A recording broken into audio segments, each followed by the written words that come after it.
मित्रांनो नमस्कार. आमच्या ठाणे जिल्ह्यामध्ये मुंब्रा नावाचं एक शहर आहे आणि या मुंब्र्याचे आमदार आहेत जितुद्दीन आव्हाड. आपण त्यांना ओळखतच असाल. या जितेंद्र आव्हाडांची जी खासियत आहे ना, की त्यांचं इतिहासातलं ज्ञान आणि इतर सगळ्या विषयातलं सार्वकालिक ज्ञान जे आहे, ते एखाद्या संशोधकाला, शास्त्रज्ञाला लाजवेल असंच आहे. म्हणजे ते स्वतः एका इतिहास तज्ञापेक्षाही म्हणजे कुठे तसूभर कमी नाही आहेत. कारण विषय कुठलाही असो, त्यांनी आपली अक्कल पाजळलीच पाहिजे. आणि ज्या पद्धतीनं ते यदा यदासी धर्मस्य वगैरे असं भगवद्गीतेचा अपभ्रंश वगैरे करून आपल्याला फार कळतं. असं सर्वसामान्य असे चिरकूट पत्रकार असतात, त्यांच्यासमोर जे शेखी मारतात ना, हेच जितेंद्र आव्हाड जेव्हा अ, हिंदूंच्या जनसमुदायासमोर काही बोलत असतील, तर तेव्हा ते ज्या पद्धतीनं अरेरावी करतात, अरेतुरे करतात, एक प्रकारची दमदाटी करतात.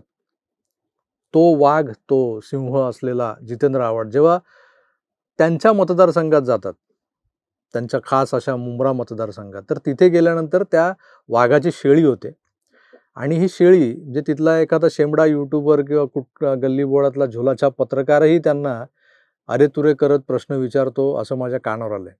आणि बरेच तिथले असे पत्रकार आहेत जे सांगतात आम्हाला, की तिथं या माणसाला कोणी इज्जत देत नाही. तर हे सगळं पत्रकारांचं किंवा तिथल्या मतदारांपैकी काही मंडळींचं, ज्यांचा खरोखरच काही होल्ड आहे काही भागांमध्ये, त्यांच्यापर्यंतचा सगळा विषय ठीक होता. पण यांच्याच अल्पसंख्य जो विभाग आहे राष्ट्रवादी शपचा, त्या शरद पवार गटाच्या अल्पसंख्य विभागाचा एक पदाधिकारी, त्याचा फोटो यांच्या जाहीरनाम्यात छापला नाही म्हणून अशा पद्धतीनं आव्हाडांना शिवीगाळ करतो. त्याची शिवीगाळ झालेली आहे, पण ती शिवीगाळ त्या व्हिडिओमध्ये बीप केली गेली आहे, त्यामुळे ती ऐकता येत नाही. पण एकूण आवेश पाहता तो जो कोणी युनुस शेख वगैरे त्याचं नाव जे आहे, त्या माणसानं ज्या पद्धतीनं जितेंद्र आव्हाडांना ट्रीट केलंय, त्यावरून तुमच्या लक्षात आलं असेल, की हे जे लोक आहेत ना, जे हिंदूंवर नेहमी गुरकावत असतात, गुरगुरत असतात त्यांना बघून, हे स्वतःला शेर म्हणवतात. आमच्या हिंदू सोशल मीडिया इन्फ्लुएन्सरना किंवा हिंदू ॲक्टिव्हिस्टना, अनंत करमुसेंसारख्या, काही खटकलं तर उचलून आणून बंगल्यावर मारहाण करतात. तर ह्या सगळ्या वाघांची शेळी मुंब्र्यात गेल्यावर कशी होते, याचं साधं सोपं उदाहरण त्या काल व्हायरल झालेल्या व्हिडिओतून तुम्ही पाहिलं असेल आणि जगानं पाहिलंय. आव्हाडांचा जो काही तोरा होता, जी काही मगरुरी होती, त्यांच्या चेहऱ्यावर ते किंग कोब्रासारखे जे काही भाव असायचे, ते भाव काल त्या व्हिडिओत अगदी साफ गळून गेलेले होते. आव्हाड या अशा परिस्थितीत का पोहोचले किंवा ते तिथे मुंब्र्यात गेल्यावर शेळी का होतात, ह्या विषयावर मी विवेचन वगैरे करणार नाही, कारण हा फार गहन आणि असा अगदी सखोल अभ्यासाचा विषय आहे.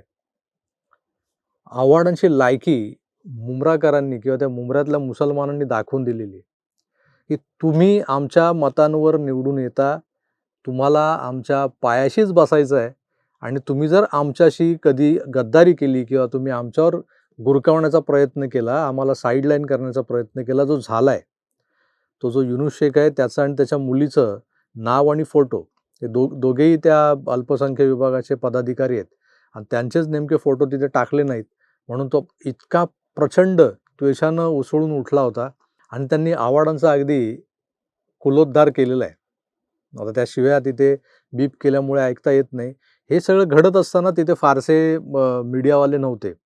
तो जो ANIवर जो व्हिडिओ आलाय, तो ANIचा जो फोटोग्राफर आहे रिजवान म्हणून, त्यालाही कालपासून शोधलं जाते, की बाबा ती जी क्लिप तू व्हायरल केली आहेस, आता कदाचित त्याचा रिजवान करमुसे झाला तर आश्चर्य वाटून घेऊ नका. मी रिजवान करमुसे यासाठी म्हणतो, की अनंत करमुसे या आमच्या भावाला ज्या पद्धतीनं आव्हाडांनी मारहाण केली होती, एक राग मनात ठेवून. आता रिजवानबद्दलही प्रचंड राग कालपासून धुमसत असेल, की ह्या अशा नाजूक क्षणांचा त्याने तो व्हिडिओ शूट केला आणि केला तर केला, तो व्हायरलही केला. अनेक चॅनल्सना, वाहिन्यांना त्याने तो पाठवला होता.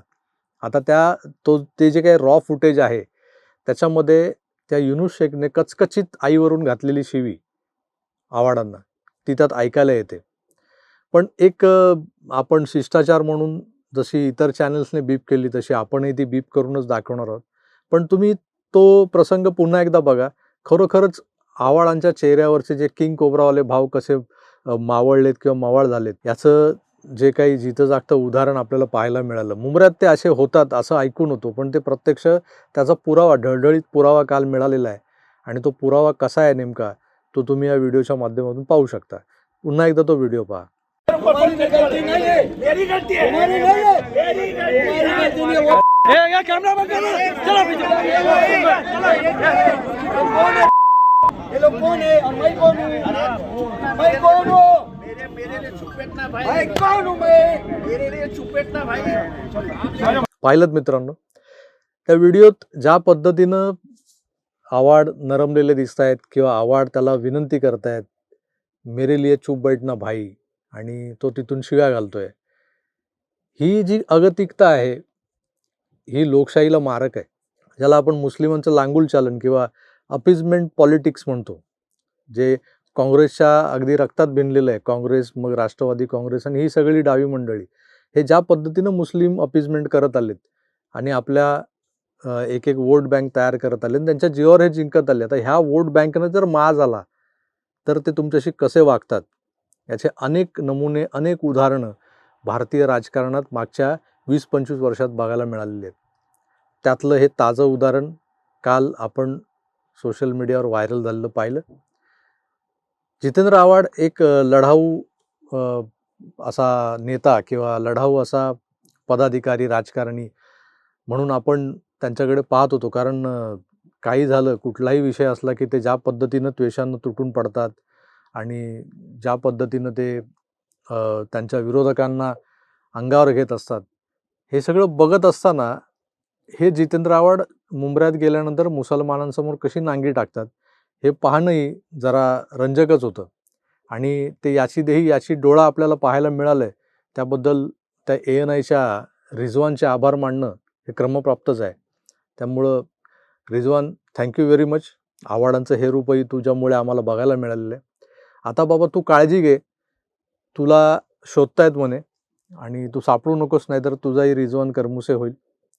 तर हे खरं स्वरूप राजकारण्यांचं, म्हणजे एका जमातीसाठी, एका धर्मासाठी असं वागणं आणि दुसऱ्या जमातीसाठी तसं वागणं. म्हणजे तुम्ही कुठे वाघ असता, कुठे शेळी होता. आता ही शेळी झाली म्हणजे ती कधीतरी कापली जाणार. मतांच्या बदल्यात का होणार, पण कापली जाणार हे निश्चित.